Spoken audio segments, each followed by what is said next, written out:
All praises to Yahweh, Ba'asham Yahweh Shai, Ba'asham Rakakwadash. Double honors to the apostles and the elders of Great Millstone, and Shalom to the elected nation of Israel. And I'm going to call this lesson, Let's Talk About E, right? And in this lesson, I'm going to be talking about the psychology of the Edomite nation, man, of these Idumeans, and like just going into the mentality that they have as a people, man, and just trying to look at how, like, disgusting their mindset is, right? And I just watched a video of what I watched a couple of things today, right? But surrounding this whole CK situation, right? And how somehow, some way, they're trying to make it not be about the man that unalive this guy. Somehow it's about us, right? Somehow the biggest thing that's came out of it is not that these Edomites themselves, that these E's themselves are violent. Somehow the biggest thing that's came out of it is something about us, and somehow these people are protesting, talking about some so-called white man fight back protests. But what the hell does it have to do with anyone apart from yourself? Like, what the hell has it got to do with us? We don't sell these weapons, man. We weren't there, right? And I'm just gonna go into the psychology of these Idumeans, man. Like, let's go to Psalm 73, right? Let's go to Psalm 73, man. For Psalm chapter 73 and verse 3, for I was envious at the foolish when I saw the prosperity of the wicked. And in our life, if we're being honest, we've envied Esau before and thought, man, he seems to have it all in this world. He's got it all. He can do this. He can go here. He can go there. He's got this going on. He's got this amount of money. He's got that. He's got this. Some of our people that don't even want to acknowledge that they're Israelites, they're still envious of him and are still chasing him to try and have the success that he has. And they're just like the Israelites in the past, in the book of Maccabees, that, and I'm going to get the scripture, right? They're just like our wicked forefathers in the past that were like this. Now, give me some time and I'm going to find this scripture. They're just like our forefathers that were like this. Second Maccabees chapter 4 and verse 5 and verse 15. Not sitting by the honors of their fathers, but liking the glory of the Grecians. Best of all, the Grecians were Edomites, right? By reason whereof sore calamity came upon them, for they had them to be their enemies and avengers, whose customs they followed so earnestly, which is what Jake are doing now, right? And whom they desired to be like in all things. Most of these Anton Daniels type Jakes, these Officer Tatum kind of mans, their desire is to be like E in all things. They want to, what's that song, man? I want to be like you, I want to walk like you, talk like you. I want to walk like you, talk like you. It's true. That's them. They want to walk like Esau. They want to talk like Esau. They want to be him in every single way, right? If they realize that their nationality had changed when they woke up in the morning, they'd be happy. They wouldn't be sad. They wouldn't be like, damn, I'm not me anymore. They'd be happy to be like, damn, I finally got what I wanted. Most of these people are jealous of Esau because they want to be him in this world. They actually think that he's got something worthy to be envious of. But we in the past were like that too, in some way, shape, or form. But let me just jump to the point. Psalm 73 and verse 17. Until I went into the sanctuary of Yahweh, then understood I their end. Right? Verse 22. So foolish was I and ignorant. I was a beast before thee, because we was jealous of a people that's destiny is to be destroyed. What the hell did we have reason to be jealous of a people that are going to be destroyed, man? We had no reason to be. They're nothing, right? And now that our eyes have been opened, we see that they pretend to be intelligent, they blag it, they fake it, they make up stats on the spot, they make up facts on the spot, they make up truths.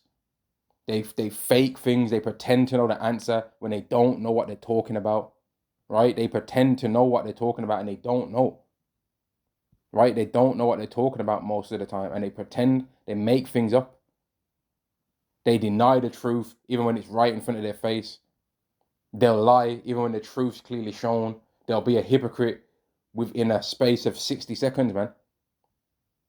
Like, because of the internet now, the hypocrisy and lies of Esau are getting exposed in real time, and people are catching them of their own nation lying, man.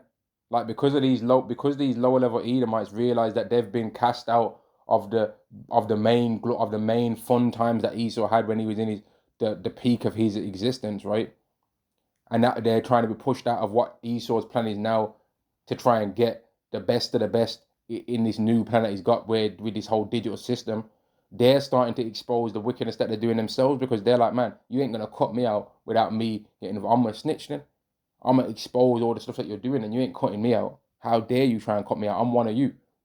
So most of the truth that gets exposed about them is coming out from between them. Like for one thing, man. And I saw this, man, and I was like, what the hell, man? These E's are some real slippery E's, man. Right? With this whole CK scenario, and I'm gonna just try and speak it in a, you know what I mean?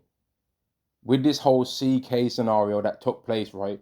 If you can find a particular certain video, the same video that's been going around, where you got these two guys behind, man, and they're doing all these arm signals, touching caps and all that. Forget them two guys, right?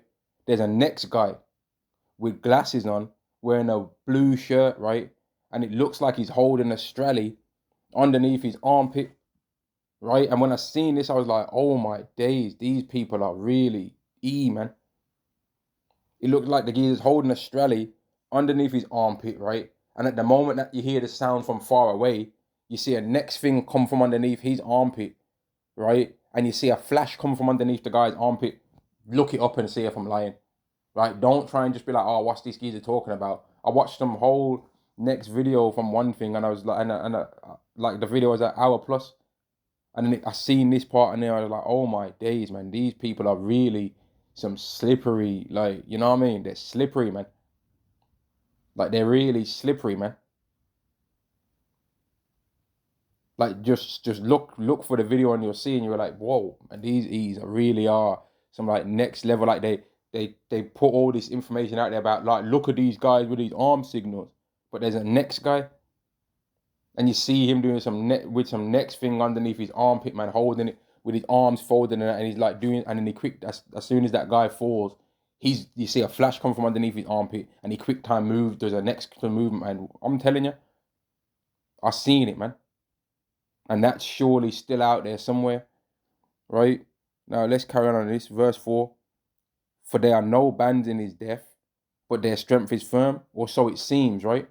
They are not in trouble as other men, neither are they plagued like other men, and they're not. And that's why even when a situation happens where they did the damage to their own selves, they have to pretend like somebody else has hurt them. And I've realized this about these E's, man, right? They judge how well they're doing in life by how much they can do to us and get away with it. They don't care about China really being able to make automotive vehicles and all that. They don't really care about that. They're envious if we're doing good. They don't really care that China's doing what they're doing. They don't really care about Ishmael doing whatever they're doing.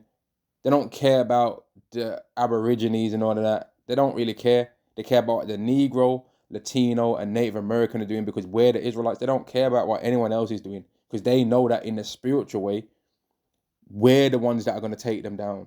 We're the ones that are going to get the kingdom next. Nobody else. The kingdom's getting given to us next, right? The kingdom's not getting given to them next. They already know this. But they know that if they lose more power from these other nations, that allows us to have more freedom, to where we'll be able to then rise up to the position that we're supposed to be in. That's what's going on this earth. It's all about Jacob and Esau. It's not about nobody else. Verse 6, therefore pride compasseth them about as a chain, violence covereth them as a garment. And that's what they're doing, man. When they're talking all this so-called white men fight back, like, violence is covering them as a chain, pride is compassing them about. And you're like, no one's doing nothing to you. You're doing it to yourself. You're making imaginary things up in your head to try and blame somebody else, but you're the only one doing it to yourself. You're making things up, man. Like one or two Edomites that have something happen to them at the hands of a bugged out Israelite, right? Of a bugged out, wicked so-called black man, as you would call them, right? Does not get over the fact that you own the whole world and you've been doing everything to everyone on the earth. Verse 7, their eyes stand up with fatness. They have more than heart could wish. They're still the top of this earth, and they're still worried about what we're doing all the time.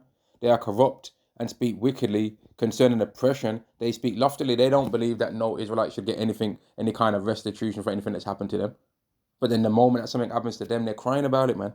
It's absolutely ridiculous, right? It's absolutely ridiculous, man. They set their mouth against the heavens and a tongue walketh through the earth, going and to and fro the earth, spewing out all these stupid ideas and theories what they think should happen, man. All these stupid plans. Therefore, his people return hither, and waters of full cup are wrung out to them. They say, how doth God know? And is there any knowledge in the Most High? They think that because they see the low state that we're in, that Yahweh ain't spotting what they're doing, man. Because they think, well, if Yahweh was seeing what they're doing, then his people would get us. And that's why anytime that anything happens to them, the first thing they want to try and do is try and come for us, man. And there's gonna come a point during Jacob's trouble where they went too far and they can't now try and undo and be like, okay, let bygones be bygones. No, now the standard is gonna be lifted up against them, man. The standard in self-defense, in what Yahweh is gonna put upon the children of Israel to defend against the children of E. Sometimes in life you ask for something that you don't really want, man. Right?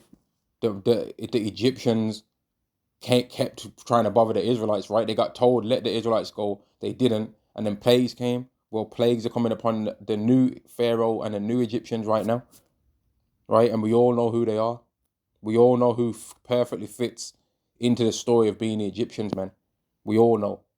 They always want to claim that they're the Egyptians anyway, right? They make themselves look like the Egyptians in every single movie that goes out, don't they? Every single historical movie and that's spiritual, man. Because in every single movie about the Egyptians, they never want to paint the Egyptians as having a dark-skinned face. Because they are now the Egyptians, man.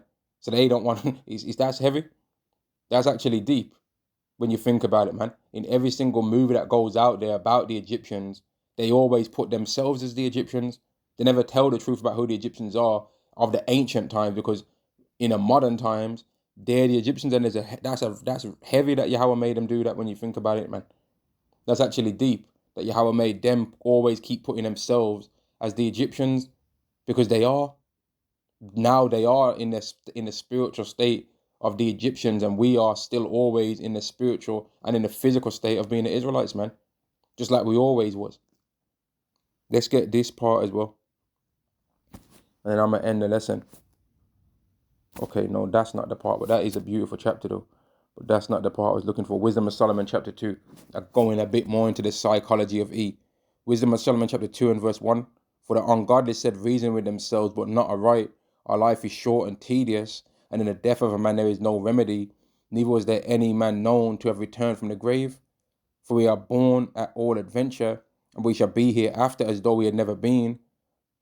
For the breath in our nostrils is as smoke, and a little spark in the moving of our hearts, which being extinguished, our body shall turn into ashes, and our spirit shall vanish as the soft air. And our name shall be forgotten in time, and no man shall have our works in remembrance. And our life shall pass away as the trace of a cloud, and shall be dispersed as a mist that is driven away with the beams of the sun, and overcome with the heat thereof. For our time is a very shadow that passeth away, and after our end there is no returning, for it is fast sealed that no man cometh again. Now, I remember a brother saying to me when we was looking at this verse a long time ago, man, I've still got it written in my scriptures now and in my paper version of the Bible now. And he said that's that YOLO thing that they always be saying, innit? And as soon as he said it, I wrote YOLO at the top of my Bible, right? And it's still on there now, man. Because I was like, yeah, that is that YOLO thing that they always say, man, because they believe in that YOLO stuff. 1 second. All right, let me carry on reading. This is verse 6.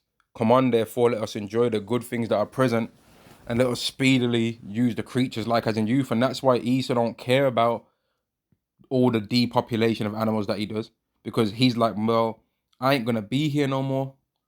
But now they're starting to get so arrogant that they're thinking they're going to be able to stay here forever, being as wicked as they've been, man. Right? They make movies about it. There's a TV show, which is very good, by the way, I would say, called Alien Earth, showing how Esau thinks he's going to live forever through all these technology, man. Right? But it's not going to work, though. The only way to be an immortal is written in the scriptures, right? You have to not sin. The only way to not sin is to keep the law, the new covenant, man. Jeremiah 31 and verse 33. Verse 7, let us fill ourselves with costly wine and ointments, and let no flower of our spring pass by us. Let us crown ourselves with rosebuds before they be withered. Let none of us go out his part of voluptuousness. And now, this is not a thing that's said between the people of E, that are of all of them are saying. No, this is a few select members of the nation, of the top elite levels of all the different tribes, man, and all the different dukes, right? This is only in their mind, the best of the best, because they ain't allowed, they don't care if every single E gets their part in of voluptuousness. They don't care. That's why you'll see a poor E on the street, man, begging you for change, and you're like, man, I'm broke myself. How am I gonna give you? How am I gonna give you money?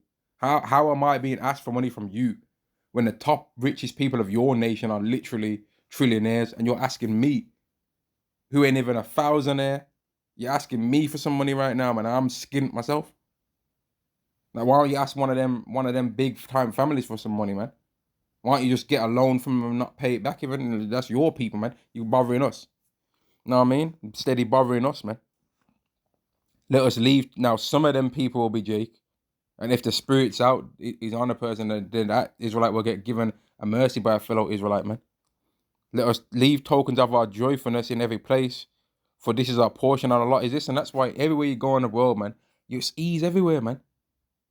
You go somewhere and you think he ain't never been there. No, he's been there before you. He been there already, man.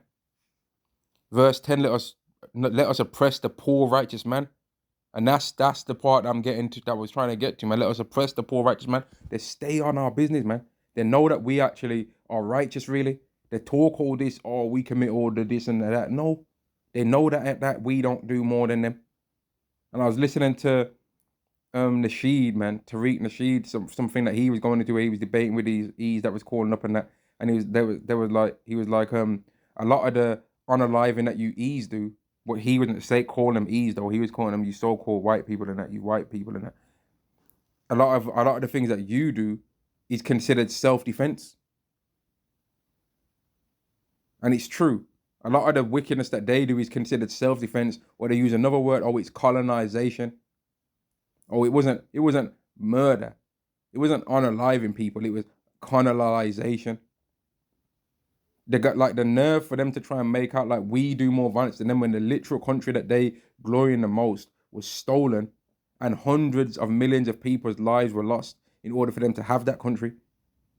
They took part in World War I more than anyone else. They were the biggest nations. They were the most people that was in the World War One. They were the most people that was in World War II as well, man. Yet they're trying to try and make out like we're the most violent people on the earth. We ain't even close. If it was a Call of Duty lobby, we'd be losing. We'd be so far behind in the KD ratio. It would be ridiculous, man. And they're damn near be campers with how little they've lost, and then the losses that they do have, right, would be those friendly fire. Most of it would be friendly fire from their side, man. Yet they're steady warring about us. Verse 11, let our strength be the law of joy. And this is the script. This is where we go back to verse 10, man. Let us oppress the poor righteous man. Let us not spare the widow, nor reverence the ancient grey hairs of the age. And they don't care. They don't even care about the grey hairs of the age of their own. Around where I am, right, I see plenty of Jake taking care of you, these old, decrepit, can't even walk E's, man. But we're so violent though. So why would you have the most violent people that are criminals in a positions where they're taking care of some of the most fragile people in the world? That don't make sense, does it? That doesn't make sense. Surely you would have the most kind-hearted, merciful people in those kind of positions. And that's exactly what's being done, isn't it? If they were telling the truth, right? Verse 11, let our strength be the law of justice, for that which is feeble is found to be nothing worth. That's Esau's, if it bleeds, I can kill it spirit, man. If it bleeds, I can unalive it. If I can make it bleed and it can't make me bleed, then I don't care what it can find out whether I've did right or wrong. Oh no, you got me. You got me. Okay, you caught me. Ooh, what are you going to do now? I can unalive you. It don't matter. That's how they think. Verse 12, therefore let us lie in wait for the righteous, because he is not for our turn, and he is clean, contrary to our doings. He upbraideth us with our offending the law, and objective to our infamy, the transgressions of our education. Right? He upbraideth us our offending the law. He's clean, contrary to our doings. They know that we're righteous, contrary to what they are, which is unrighteous. They know that we're the vessels of mercy, contrary to what they are, which is the vessels of wrath. And that's why, in order for them to always assess how close their fall is, they always have to do something against us. Because whenever they feel like they've had a loss, they'll be like, you know what? I don't like how this feels. We have how much power we really lost. Let's go find some Israelites to bother. Let's go find some of them children of Israel to bother. And if we can't do nothing to them, then we'll know that, man, we really have lost it. We've lost the kingdom. And that's why, listen to this, man. Listen to this scripture here. Like, this is when they're going to really know that he's through.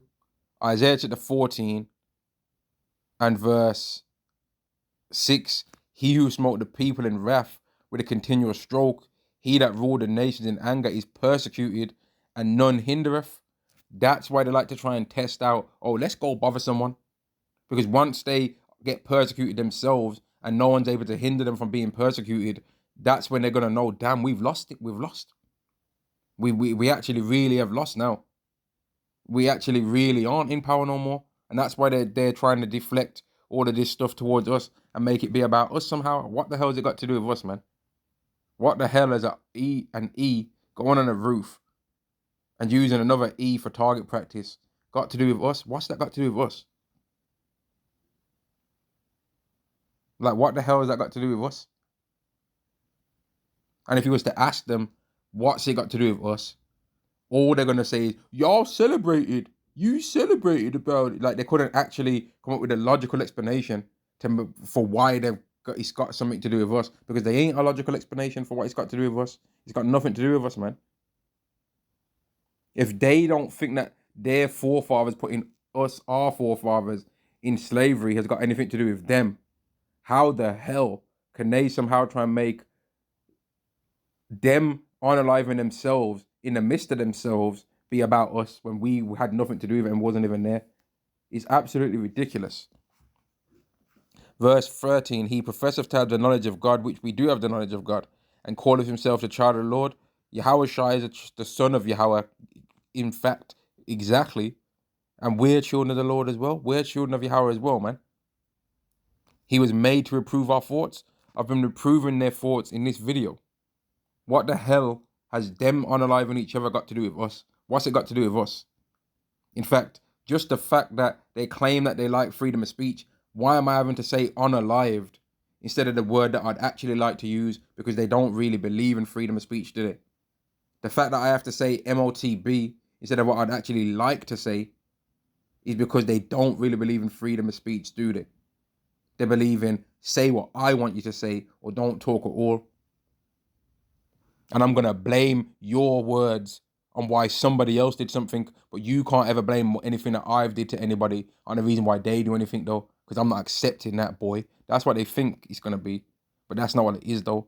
Verse 15, he is grievous unto us even to behold, and that's why you catch them just looking at you sometimes, just watching you, not saying anything. They're just watching you. You'll be walking, minding your business, and they're just watching you, and you might catch them looking at you, and then they just stay looking at you weird, man, because they're weirdos. Because we're a continual reminder that they're not as good as they think they are. Every time they see us, they know they're not as good as they think they are. You thought you were slick. Now this Israelite showed up in your company. You realize you're not as good as you thought you are, and now your whole goal is to try and stop him from ever raising up to what his true potential is, which is above you everywhere that he is.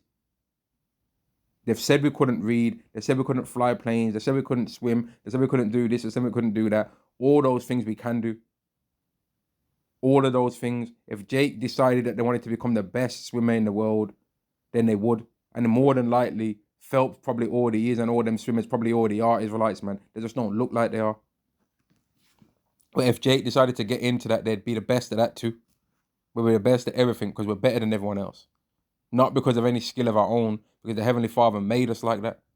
And the proof is going to be when his son Yahweh Shai is shown to the world, and he's truly better than everyone.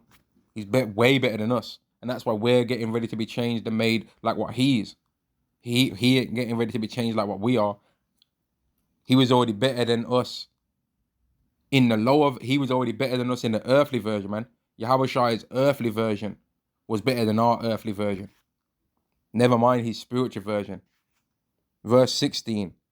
No, verse 15. He is grievous unto us even to behold, for his life is not like other men's. His ways are of another fashion. And we are just different than them, man. If you're a brother out there and you go gym, just know when you go gym and your back's turned to these E's, they're watching your workout program. Or why does he do a bicep curl like that? Or why does he do a tricep extension like that? Or what? I wonder what settings he was running on in the treadmill. Or I wonder what height setting he had the exercise bike on. He had the exercise bike sitting on the setting for his height, man. Sit down and move, bruh. Or I wonder how long he's walking on a treadmill for. And that's why they try and downplay our physical greatness and make it about slavery. Oh, the reason why they are so good at running and they're so fast is because of the Atlantic captivity.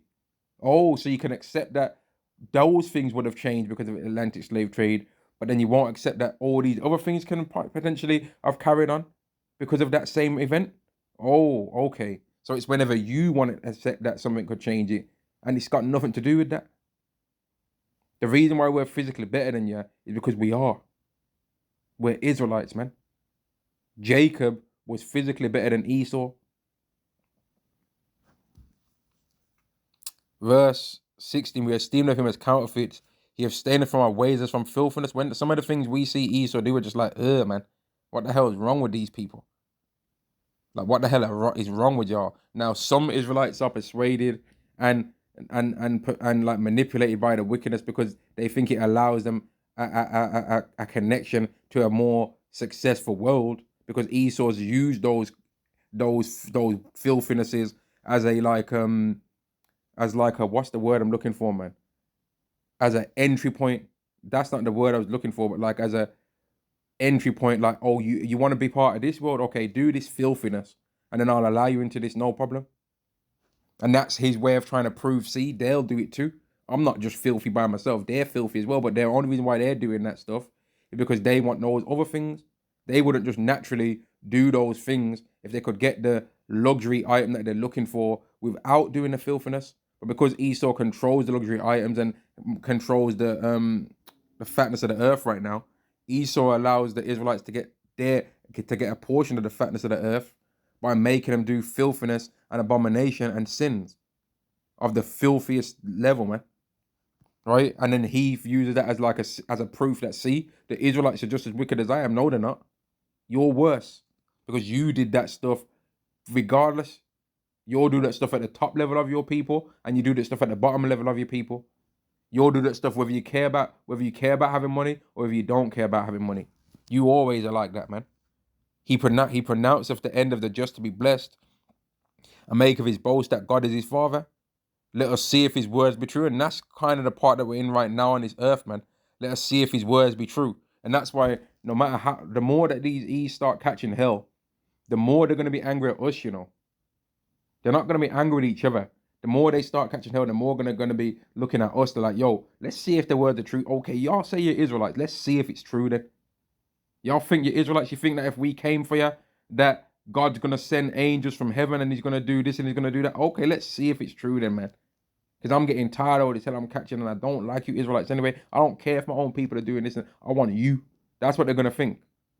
But what's going to actually happen is that most of their unaliving, like has always been the case, is going to happen at their own hands. It's going to happen at their hands of themselves, man. It's not going to happen from us. It's going to happen to themselves, by themselves. He pronounced the end of the just to be blessed, and make of a boast that God is his father. Let us see if his words be true, and let us prove what shall happen in the end of him. Let's prove that they're not Israelites. That's what they're thinking. For if the just man be the son of God, he will help him and deliver him out of the hand of his enemies. That's what they're thinking. Okay, y'all are Israelites, yeah? Well, if we try and do what we're going to do to you, then God's going to save you then, right? Let us examine him with despitefulness and torture. And this is what they did to Yahweh Shai. This was first unto Yahweh Shai, you know. They wanted to test and prove he ain't the son of God no more. Okay, he's the son of Yahweh, let's see then. And they tortured him. They did all kind of evil to him, right? And when Yahweh Shai finally gave up the ghost, they realized after the earthquakes and the sky darkened that he was exactly who he said he was, man. Along with the Israelites that betrayed him realized that too. But it was the E's that were torturing him, man. Let us condemn him with a shameful death, for by his own saying he will be respected. Now, the thing that we're going to experience as part of our shameful unaliving is the Revelation 20 and 4 removal of the heads, man. Right? That's going to be part of our potentially thing that we're going to go for, man. And it makes more sense for you if you're an Israelite that believes in the Lord to consider that that could happen to you, man. Don't consider that it couldn't happen, because that's pride. Consider that it could happen and that you're okay with either option of whether it doesn't happen, Yahweh delivers you from having to experience that, or if it does happen. Because either way, you're going to have a beautiful story to tell in the kingdom anyway, to your grandchildren, man, to your sons that you're going to continually have. The kingdom of heaven isn't going to be a thing where, oh, you've kind of got a window of age to where you have children. Like, oh, I had children from my 20s to my 40s, and then after that, I couldn't have any more children. I was too old. No, you're going to always be able to have children. You're going to always continually have your lineage, the number of sons and daughters is going to continually increase in the kingdom. From 1 year, you might have between 10 and 100 sons and daughters. The next year, you might have between 200 and 300 sons and daughters, man. And by the time 1,000,000 years have gone by, you might be counting your children and sons and daughters in millions. Or I've got around, I don't know the exact number, around give or take 5 million sons and daughters. Round about that. I think it's like 60-40, 60% sons, 40% daughters. Why? Who's counting? You know what I mean? It says we're the sands of the sea, right? We're innumerable. Who cares how many? Who cares how many sons and daughters I got? Like, that's the kind of thing that we're gonna be experiencing, man. That's the kind of thing we're gonna experience. Let me end this lesson. Let's go to this verse 21. Such things did they imagine and were deceived, for their own wickedness have blinded them. And when you're seeing what's going on now with this whole marches that they're doing, that's their wickedness blinding them, because they can't actually see, because of how wicked they are, that it's got nothing to do with us. They literally cannot see that. Their wickedness and their hatred towards us and their envy is not allowing them to see that all of that event and everything that took place with that scenario is them and themselves only. It's got nothing, absolutely nothing to do with us, man. It's absolutely ridiculous. But that's why they're imagining all this other stuff that they want to do, because their wickedness has blinded them, man. How wicked they are has blinded them. They're so busy thinking about everything that they want to do to them, to us, I mean, that they're worried about they're not even considering what Yahweh said he's going to do to them. And on that, I'm going to say Shalom, man. This was just a video going into the psychology and the mentality of E, man. Shalom to the nation of Israel. Shalom.